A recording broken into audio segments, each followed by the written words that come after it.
فاصلوں کو حضرت ابن عباس رضی اللہ تعالیٰ عنہ ایک مرتبہ مسجد نبوی میں متکف تھے۔ آپ کے پاس ایک شخص آیا اور سلام کر کے چپ چاپ بیٹھ گیا۔ حضرت ابن عباس رضی اللہ تعالیٰ عنہ نے اس سے فرمایا کہ میں تمہیں غمزدہ اور پریشان دیکھ رہا ہوں، کیا بات ہے؟ اس نے کہا، اے رسول اللہ کے چچا کے بیٹے، بے شک پریشان ہوں کہ فلاں کا مجھ پر حق ہے۔ اور نبی کریم صلی اللہ علیہ وآلہ وسلم کی قبر اطہر کی طرف اشارہ کر کے کہا کہ اس قبر والی کی عزت کی قسم، میں اس حق کے ادا کرنے پر قادر نہیں۔ حضرت ابن عباس رضی اللہ تعالیٰ عنہ نے فرمایا کہ اچھا، کیا میں اس سے تیری سفارش کروں؟ اس نے عرض کیا کہ جیسے آپ مناسب سمجھیں۔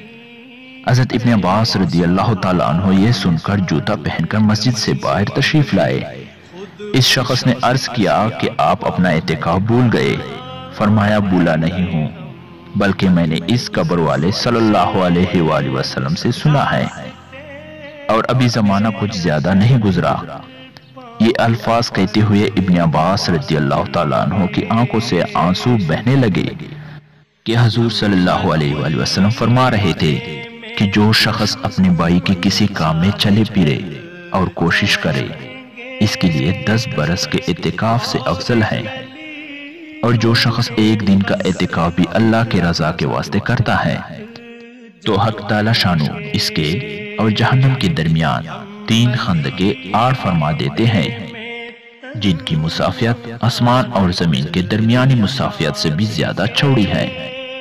اور جب ایک دن کے اعتکاف کی یہ فضیلت ہے تو 10 برس کے اعتکاف کی کیا کچھ مقدار ہوگی۔ علامہ شیرانی رحمۃ اللہ علیہ نے کشف الغمہ میں نبی کریم صلی اللہ علیہ وآلہ وسلم کا ارشاد نقل کیا ہے، جو شخص عشرہ رمضان کا اعتکاف کرے، اس کو 2 حج اور 2 عمروں کا اجر ہے۔ اور جو شخص مسجد جمعات میں مغرب سے عشاء تک کا اعتکاف کرے کہ نماز قرآن کے علاوہ کسی سے بات نہ کرے، حق تعالی شانو اس کے لیے جنت میں ایک محل بناتے ہیں۔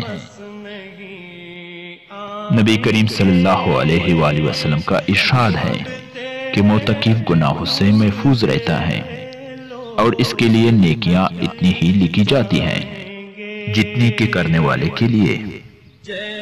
حضرت ابو سعید خدری رضی اللہ تعالیٰ عنہ کہتے ہیں کہ نبی کریم صلی اللہ علیہ وآلہ وسلم نے رمضان المبارک کے پہلے عشرے میں اعتکاف فرمایا، اور پھر دوسرے عشرے کا بھی۔ پھر ترکی خیمے سے جس میں اعتکاف فرما رہے تھے باہر سر نکال کر ارشاد فرمایا کہ میں نے پہلے عشرے کا اعتکاف شب قدر کی تلاش اور اہتمام کی وجہ سے کیا تھا، پھر اسی کی وجہ سے دوسرے عشرے میں کیا۔ پھر مجھے کسی بتلانے والے یعنی فرشتے نے بتلایا کہ وہ رات آخری عشرے میں ہے، لہٰذا جو لوگ میرے ساتھ اعتکاف کر رہے ہیں وہ آخری عشرے کا بھی اعتکاف کریں۔ مجھے یہ رات دکھلائی گئی تھی، پھر بلا دی گئی۔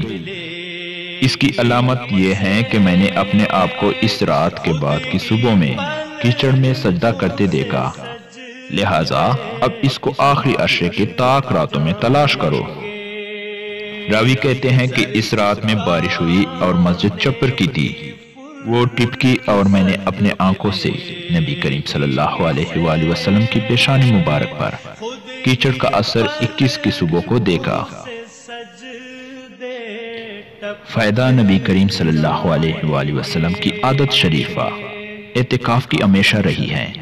اس مہینے میں تمام مہینے کا اعتکاف فرمایا، اور جس سال وصال ہوا اس سال 20 روزے کا اعتکاف فرمایا تھا، لیکن اکثر عادت شریفہ چونکہ آخری عشرے ہی کی اعتکاف کی رہی، اس لیے علماء کے نزدیک سنت موقدہ وہی ہیں۔ حدیث مبارکہ سے یہ بھی معلوم ہو گیا کہ اس اعتکاف کی بڑی غرض شب قدر کی تلاش ہے، اور حقیقت میں اعتکاف اس کے لیے بہت ہی مناسب ہے کہ اعتکاف کی حالت میں اگر آدمی سوتا ہوا بھی ہو تب بھی عبادت میں شمار ہوتا ہے۔